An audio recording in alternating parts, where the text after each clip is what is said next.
নমস্কার, কেমন আছো সবাই? আশা করি রাধা মাধবের কৃপায় ভালো আছো, সুস্থ আছো।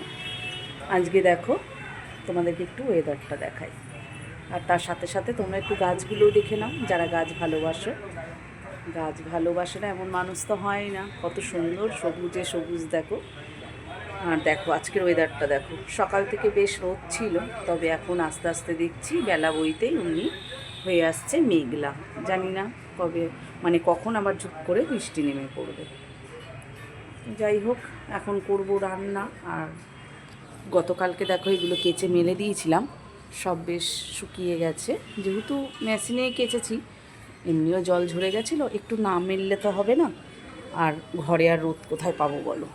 তো এরকম করে আমাকে সব জায়গায় জায়গা করে দিয়েছে যাতে আমি মেলতে পারি। দেখেছো, এখানেও এই যে স্টিলের রড দিয়ে দিয়েছে, আর সেখানেই মেলে দিয়েছিলাম। তো জলও ঝরে গেছে, শুকনোও হয়ে গেছে। অর্ধেক তো সিনকেটিক। এই জিনিসগুলো তো মেশিনে দিলে মনেই হয় যে একেবারে শুকিয়েই গেছে, কোনো অসুবিধাই হয় না। তবু একটু না মেললে তো হবে না, তো একটু মেলে দিয়েছিলাম। আর এই যে ভিডিও করতে করতে বারবার এই যে এটা চোখে পড়ে যায়। আজকে তোমাদেরকে বলি, এই যে গত 5 মাস থেকে 6 মাস হতে যাচ্ছে, আজকে 13 তারিখ, মানে আজকে মেয়ের বিয়ে হয়েছে 6 মাস হলো। তো মেয়ের বিয়ের সময় যখন বৃদ্ধি করতে হয়, সেই বৃদ্ধির সময় যে মানে গোমাতার যে গোবর, সেই গোবর কড়ি টড়ি দিয়ে মেখে এখানটায় যে ছোপটা দেয়, এটা জানি 1 বছর রাখতে হয়। কিন্তু কি করব বলো, এই যে এখানে দিয়েছিল, আর জায়গা তো একদমই ছোট। তো মানুষজন যাতায়াত করতে করতে না সব ঝরে পড়ে অবশিষ্ট এইটুকুই রয়েছে। তাই এইটুকুনি রয়েছে গোমাতার চিহ্ন, আর আমার মেয়ের বিয়ের এই বৃদ্ধির চিহ্ন। তো এটা এরকমই রয়েছে। রোজ ভাবি তোমাদের বলবো, ভিডিও করার সময় এটা দেখা যায়। এই যে সেদিনকে যে মাছ নিয়ে এসেছিলো, তার থেকে অল্প কিছু মোরলা মাছ করেছিলাম, আর অল্প রেখে দিয়েছিলাম। আর চিংড়ি মাছটা করিনি, সেটা ধরাই ছিল। তো ওগুলো ফ্রিজ থেকে সকালবেলাই নামিয়ে নিয়েছিলাম, জল দেওয়াতে বরফ সব গলে গেছে। এখন নিয়ে বসে পড়েছি, এইগুলোকে বাছাবুছি করতে হবে। তো এখন এই চিংড়ি মাছ, মোরলা মাছ, এগুলো সমস্ত কিছু বেছে কেটে গুছিয়ে নেবো। আর এদিকে নিয়ে এসছে গাটি কচু। গাটি কচুটা নিয়ে এসছে মানে বুঝতে পারছো, চিংড়ি মাছ দিয়ে গাটি কচু খাবে।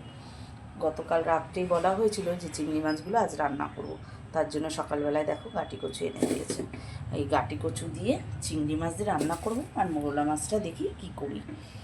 চলো, এই যে বসে পড়েছি, এখানে নিয়ে থালা টালা সাজিয়ে একেবারে কাটাকুটি করে গুছিয়ে নিই। ব্যাস, তাহলে এখন রেখে এগুলো সমস্ত কিছু গুছিয়ে নিই, তারপরে রান্নাটাকে বসাবো। চলে আসলাম দেখো দুপুরের রান্নায়। এই যে তখন বললাম এগুলোকে সব কেটে বেছে ধুয়ে নিই। তো মোরলা মাছ আর চিংড়ি মাছ কেটে বেছে ধুয়ে আর দেখো নুন হলুদ মাখিয়ে রেখেছি। আর এখানে এই যে গাটি কচুটাকেও কেটে ধুয়ে পরিষ্কার করে নিয়েছি, ডুমো ডুমো করে কেটেছি। আর আলু দেবো না আজকে গাটি কচুতে, আজকে শুধুই চিংড়ি মাছ দিয়ে গাটি কচুই হবে, আলু পড়বে না। কড়াইটা বসিয়ে দিয়েছি, আর তাতে বসিয়ে দিয়েছি তেল। দেখো ধোয়া উঠছে, তেলটা গরম হয়ে গেছে। ওইদিকে বসিয়ে দিয়েছি ভাত, তার উপরে বসিয়ে দিলাম একটা থালা, আর দিয়ে দিলাম বেশ খানিকটা জল গরম হতে। যেই জলটা গরম হলে আমি প্রতিনিয়ত তরকারিতে দিয়ে থাকি। তো দেখো জল বসিয়ে দিলাম, তেলটা বেশ গরম হয়ে গেছে।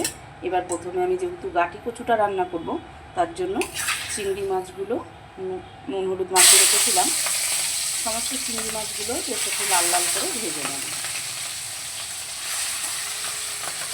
উল্টে পাল্টে লাল করে ভেজে নেব। চিংড়ি মাছ এমনই একটা মাছ যে যে কোনো সবজি দিয়ে রান্না করলে বেশ লাগে কিন্তু খেতে। তবে শুধু করলেও খারাপ লাগে না, ভালোই লাগে। যেইভাবে রান্না করবে সেইভাবেই চিংড়ি মাছটা বেশ লাগে কিন্তু। চলো মাছগুলো ভাজতে ভাজতে একটা মশলা রেডি করে নিই।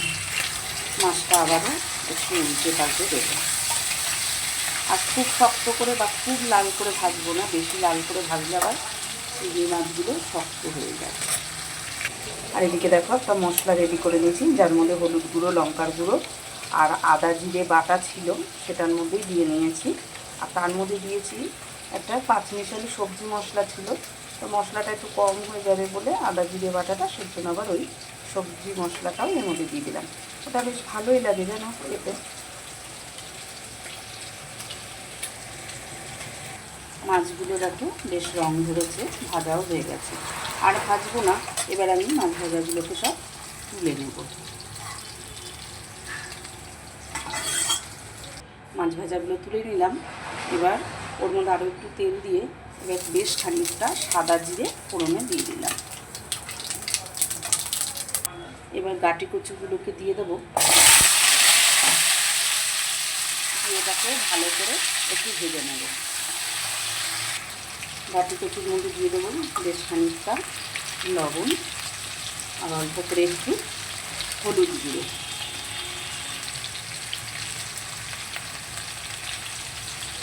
ব্যাস, এবার একটু দিন ভালো করে নেড়ে চেড়ে একটু ভাজা ভাজা হয়ে যাবে, তারপরে মশলাগুলো দেবো।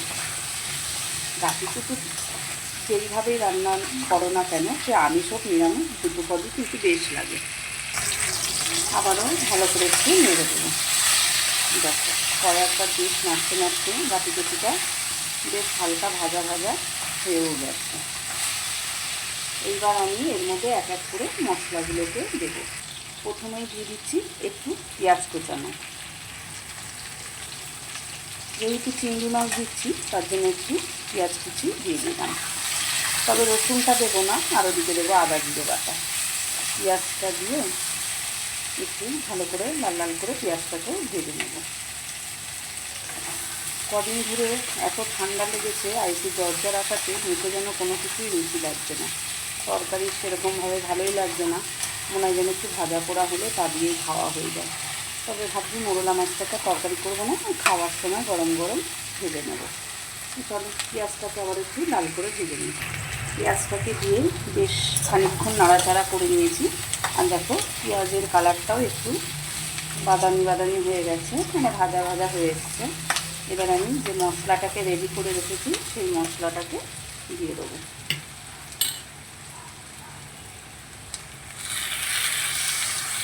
মশলাটাকে দিয়ে দিলাম, আর তার সাথে ওই যে ভাতের হাঁড়ির নিচে যে গরম জলটা করে রেখেছি বাটিটা দিয়ে অল্প একটু জল দিয়ে দিলাম। দিয়ে এবার ভালো করে মশলাটাকে কষিয়ে নেব। তার মধ্যে দিয়ে দেবো আর একটু হলুদ গুঁড়ো,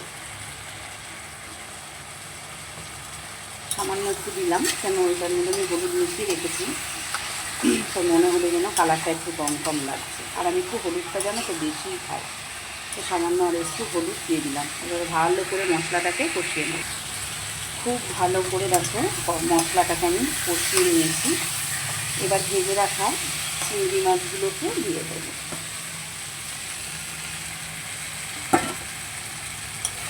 মাছটাকে দিয়ে আবারও ভালো করে একটু কষিয়ে নেব। আর দেখো যেহেতু তলায় লেগে লেগে যাচ্ছে, তার জন্য আবারও আমি হাতায় করে একটু অল্প গরম জল দিয়ে দিলাম। যে কোনো সবজি তরকারিটা আমি বারবার তো বলি যে একটু গরম জল দিলে খুব ভালো হয়, আর বিশেষ করে এরকম কচি কচি হলে তো আরও দিলে খুব ভালো, তাড়াতাড়ি গলে যাবে। ঠিক আছে, জল দিয়ে দিচ্ছি, দিয়ে আবার একটু ভালো করে কষিয়ে নিয়ে জলটা ঢেলে দেবো।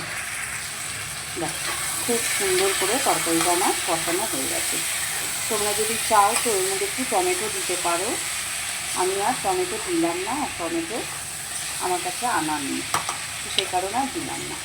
সেটা দিলেও চলে আর না দিলেও চলে, তার জন্য কোনো অসুবিধা নেই। এবার দেখো মশলাটা দিয়ে তো ভালো করে কষানো হয়ে গেছে। এবার গরম জলটা আমি দিয়ে দেবো।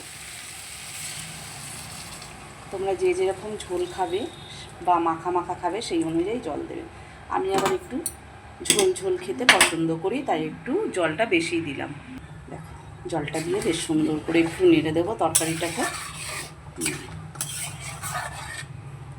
সমস্ত কিছু দিয়ে দিয়েছি, জলও দিয়ে দিলাম। এবার দেবো কটা কাঁচা লঙ্কা। দেখো দেখেছো জলটা যেই গরম দিয়েছি অমনি সঙ্গে সঙ্গে টকবক করে ফুটতে শুরু করে দিয়েছে না, আর তরকারিটা হতেও সময় নেয় না, খুব সুন্দর তাড়াতাড়ি হয়ে যায়। বাকি যেটুকু জল ছিল আমি সেই জলটুকু দিয়ে দিলাম, গরম জল। আর দিয়ে দিলাম দেখো কটা গোটা কাঁচা লঙ্কা, তার জন্য স্বাদটাও ভালো হবে। আর আমি তো একটু ঝাল খাই, ডোলে খেতে বেশ ভালোবাসি ভাতে পাতে। হয়ে গেছে, এবার দিয়ে দেবো ঢাকা বেশ কিছুক্ষণের জন্য, যাতে কচুটা সেদ্ধ হয়ে যায়। চলো এবার তরকারিটা একবার দেখি, কালারটা দেখো কত সুন্দর হয়েছে।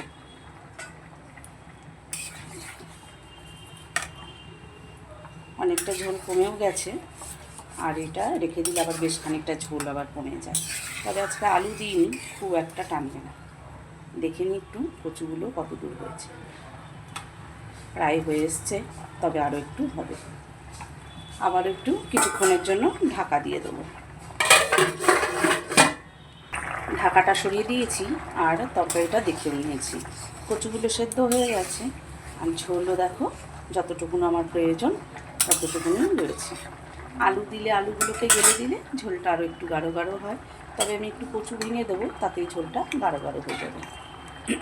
দেখেছ কি সুন্দর, বেশ বড় বড় সাইজ করে আজকে কেটেছি কচুটা।